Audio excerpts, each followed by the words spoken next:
Hey everyone, Matt here from Dr. Running, and today we're going to do a comparison review of the New Balance Fresh Foam X 1080 version 13 and the Saucony Triumph 21. Now, both these are premium daily training shoes. Both have had massive updates in the last couple years. The 1080 with the most massive update recently, while this one is a upper update. Both are really great shoes, and with the 1080 just coming out, I figure it's worth helping you decide which one might be better for you, which one might fit your needs, and maybe which one might not work for you. So let's start off with the specs to get underway. The 1080 version 13 comes in at 9.2 ounces for men's size 9, 7.3 ounces for women's size 8, 38 millimeters in the heel, 32 in the forefoot for a 6 millimeter drop with a brand new full-length layer of Fresh Foam X midsole. The Saucony Triumph 21 comes in at 9.8 ounces men's size 9, 8.8 ounces women's size 8, 37 in the heel, 27 in the forefoot for a 10 millimeter drop, although it feels just a teeny bit lower than that. Full-length Power and Plus, as always, has to be expected. And both these, what they share together is they both feel very light. The 1080 for sure at 9.2 ounces, and I would say it almost feels lighter than that just because of how soft and bouncy the foam is, which is one of the most defining characteristics of this shoe, compared to the Power and Plus, which is well cushioned. It's great. Just a little bit snappier and not quite as soft as the 1080, but still certainly well cushioned for for most uses and for what this shoe really is. So that's where I want to start, is the ride, because the rides are very different. The 1080, I was so surprised. This might be the softest shoe I have ever run in. Very comfortable, not the most stable, but definitely super cushioned no matter what part of the shoe you land on. What I was surprised about the Saucony Triumph, and this has happened a couple times with this shoe, is that it's got a lighter weight ride, but it feels a little bit snappy. Like, I'm always surprised that I enjoy picking up the pace in this shoe, and I've done a couple workouts in this, and it's just kind of not what I would expect this shoe to be for, but it's continually done that. Got a little bit slimmer profile.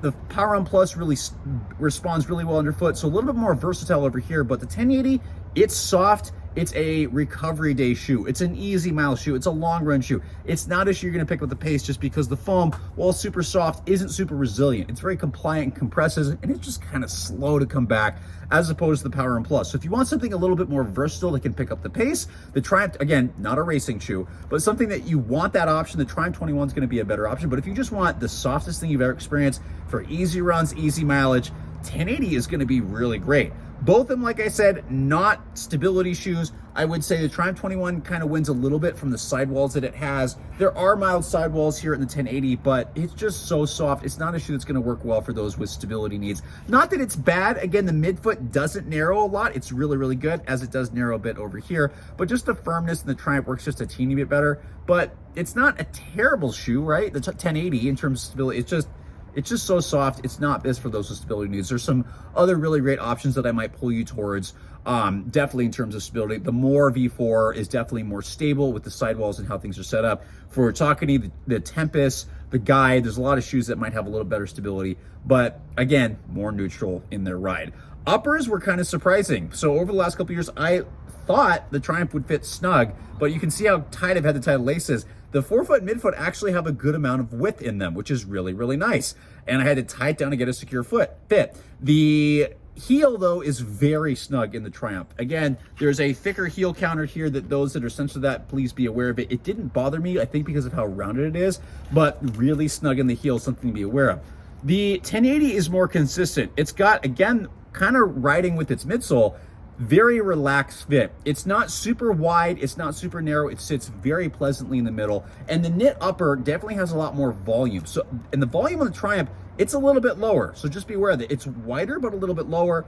The 1080 has a similar width but much more volume, so if your foot kind of needs to spread out, if you got a larger foot, the 1080 is probably going to be the better option in terms of fit. There is still a solid heel counter. It's just more flexible compared to that with the Triumph, and it definitely didn't bother me as there's a little bit more heel collar cushioning up in this area compared to the Triumph. So both really good shoes, both really great long run shoes, both really good mileage shoes, both really good recovery day shoes. It's just the 1080 is going to be more relaxed and kind of better suited to running easy. Triumph's going to be a great daily mileage easy shoe, but something that just can pick up the pace just a little bit if you want that.